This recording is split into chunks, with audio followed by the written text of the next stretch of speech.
Bismillahirrahmanirrahim. Assalamualaikum warahmatullahi wabarakatuh. Perkenalkan, nama saya Aliyah Putri Fahira dari kelas B, nomor MPM 10030120074. Ya, saya di sini akan menjelaskan kesimpulan dari video YouTube tentang pendidikan kewarganegaraan oleh Profesor Dr. Budiansyah. Yang pertama yaitu hakikat pendidikan kewarganegaraan. Pendidikan kewarganegaraan merupakan bidang yang ada di seluruh dunia.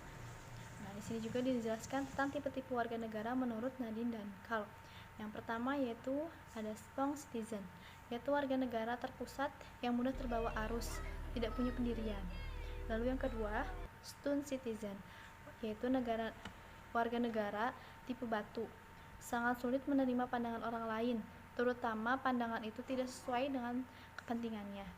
Lalu yang ketiga ada generator citizen, warga negara yang mampu menggerakkan dan berpartisipasi aktif dalam bermasyarakat dan berwarga negara yang baik. Nah, generator citizen inilah tipe warga yang sangat dibutuhkan oleh bangsa dan negara, yang akan membuat bangsa negara ini maju karena ia memiliki rasa untuk bergerak dan berpartisipasi aktif dalam bermasyarakat dan berwarga negara yang baik. Lalu dijelaskan juga hakikat pendidikan kewarganegaraan sebagai wahana mendidik warga negara muda agar dapat memperefleksikan bahwa negara Indonesia adalah negara yang amat sangat luas wilayahnya, banyak dan menjemuk penduduknya. Dengan harapan anak muda kita ini memiliki keluasan mental seluas Indonesia dan kekayaan rohani akan sebanyak dan semajemuk bangsa Indonesia. Keberadaan pendidikan kewarganegaraan itu diperlukan untuk mendidik warga negara muda agar mampu merawat dan menumbuhkan modal sosial dan memiliki kekayaan jiwa, sehingga strategisnya posisi geografis, geopolitik, dan geoekonomi Indonesia serta multikulturalnya bangsa Indonesia dapat membawa kesejahteraan bagi kehidupan Indonesia. Lalu masih berkaitan dengan hakikat pendidikan kewarganegaraan. Alasan pendidikan kewarganegaraan itu penting, yaitu pertama ada alasan historis, yaitu sebagai wahana untuk membina warga.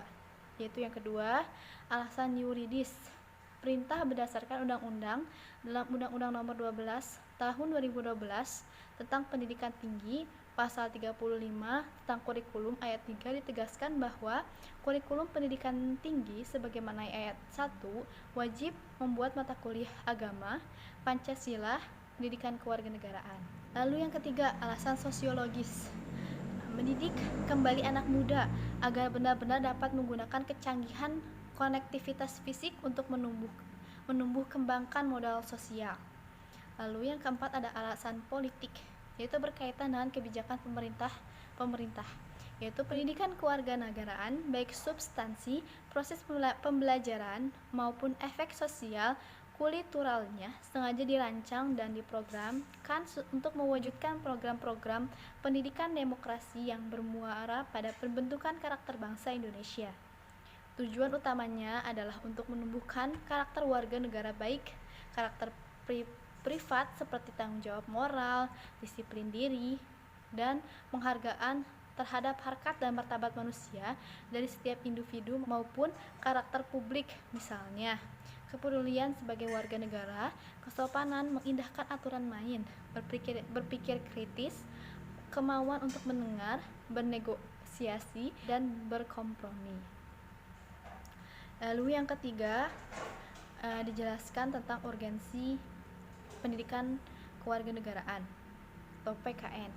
Ada 3 alasan bahwa pendidikan kewarganegaraan sangat penting, yaitu yang pertama alasan historis, merujuk pada 3 tonggak sejarah perjuangan Indonesia, yakni kebangkitan nasional tahun 1908 merupakan suatu tonggak kebangkitan bangsa Timur, yakni bangkitnya nilai kolektif.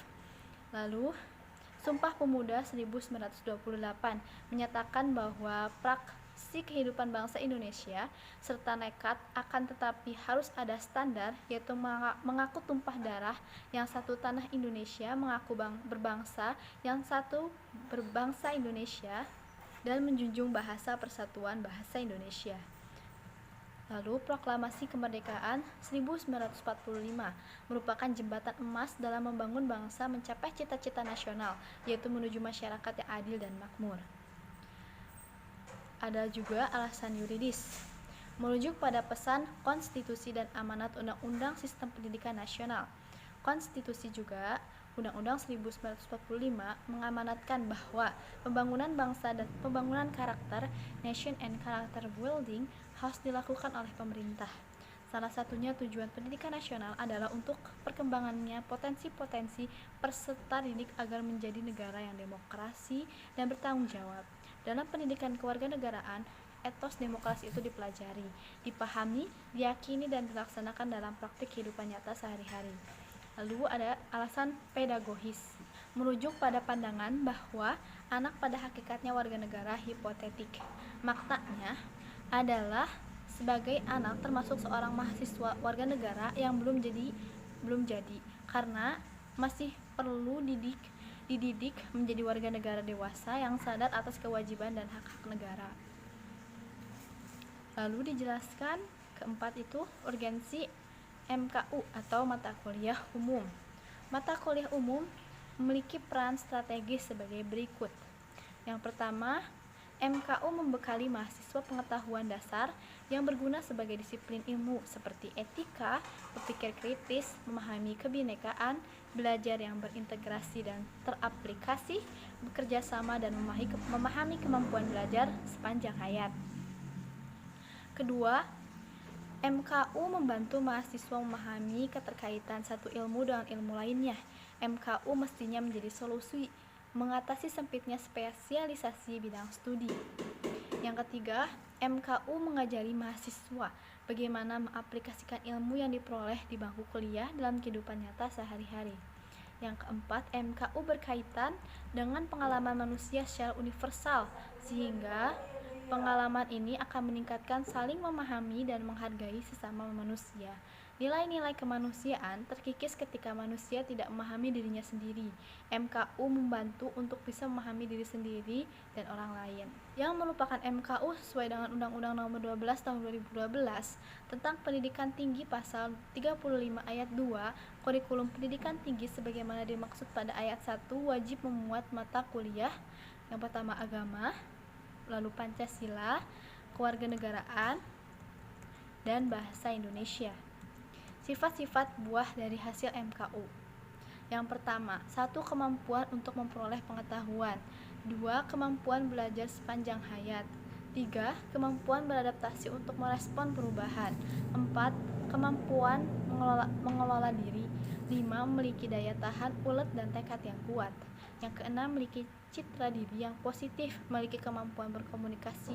7. Memiliki kemampuan bekerja sama dengan orang lain. 8. Memiliki kemampuan bekerja efektivitas atau memiliki kemampuan bekerja efektif. Nah, sekian yang bisa saya sampaikan tentang kesimpulan dari video YouTube Pendidikan Kewarganegaraan oleh Profesor Dr. Budimansyah. Sekian, wassalamualaikum warahmatullahi wabarakatuh.